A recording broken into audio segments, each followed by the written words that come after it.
Long ago, before hunger learned to linger and before gratitude learned to fade, the sky lived close to the earth. It hovered so low above the village of Alioma that children could raise their hands and brush its cool blue skin. At dawn, farmers greeted it like an old friend. At dusk, elders spoke to it as one speaks to a parent who has never failed them. And in those days, when hunger came, the sky fed the people. Whenever pots were empty and children cried, the villagers reached upward, gently broke off small pieces of the sky, cooked them, and ate. The food was enough, never too much, never too little. The sky gave freely, and the people survived. Under the great Irako tree, Mama Nena, the village's oldest storyteller, warned them often. "Treat the sky as you would treat your mother," she said, her voice slow and firm. "It feeds you, but it must be respected." For a long time, they listened. One season, the rains delayed. The earth hardened, yams shrank, and hunger returned with sharp teeth. Among the villagers lived a woman named Adama. She was strong, clever, and impatient with rules. One evening, as she stirred her thin soup, she frowned at the small portion in her pot. "Why should I measure?" she muttered. "Is the sky not endless?" Her neighbor glanced at her in alarm. "Adama, remember the rule. Take only what you need." Adama laughed, a short, careless sound. "Rules are for the fearful."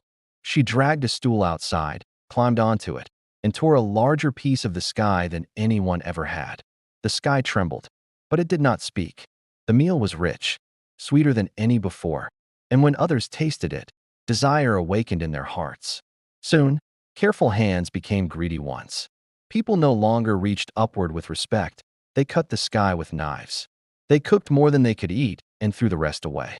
Children played with pieces of the sky, tossing them in laughter. Women wiped oily hands on it. Men argued beneath it without once looking up to say thank you. Mama Nena pleaded with them. "Stop," she cried. "The sky is alive."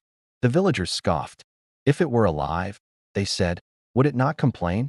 Above them, the sky darkened, not with clouds, but with pain. What the people did not know was that the sky had always been listening. It heard the insults. It felt every careless tear. It remembered every wasted gift. Still it waited. One evening, a small boy named Chisholm tugged at his mother's wrapper. His voice trembled. "Mama, I'm hungry." Exhausted and angry, she snapped. "Then we'll cut a bigger piece." She lifted the child onto her shoulders and slashed upward. That wound was deep. The sky shuddered. Then, for the first time, the sky spoke.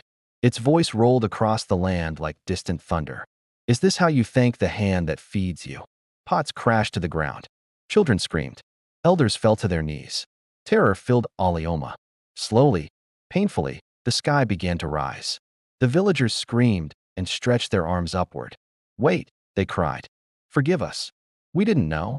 But the sky answered. "You knew hunger. You knew fullness. And still, you chose waste." Higher it went. Stools were useless. Ladders failed. Even the tallest trees could not reach it. The sky pulled itself away from human hands, carrying its closeness with it. That night, true hunger came. Not the hunger of waiting, but the hunger of consequent days turned into weeks. The people learned to farm properly. They shared carefully. They wasted nothing.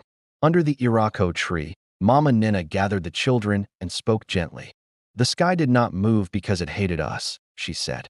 "It moved because it loved itself enough to say no." The children looked up. The sky was still beautiful, but it was far away. And that is why the sky is far away today. Not because it is cruel, not because it is proud, but because generosity without gratitude invites destruction. The sky still gives, through rain, through sunlight, through seasons, but it gives from a distance, reminding humanity of a hard truth. Blessings stay close to those who respect them and move away from those who take them for granted. So when you look up tonight and the sky feels impossibly far, remember Alioma. Remember Adama. Remember the day gratitude was replaced by greed. Because the greatest loss is not hunger. It is forgetting to be thankful while your blessings are still within reach.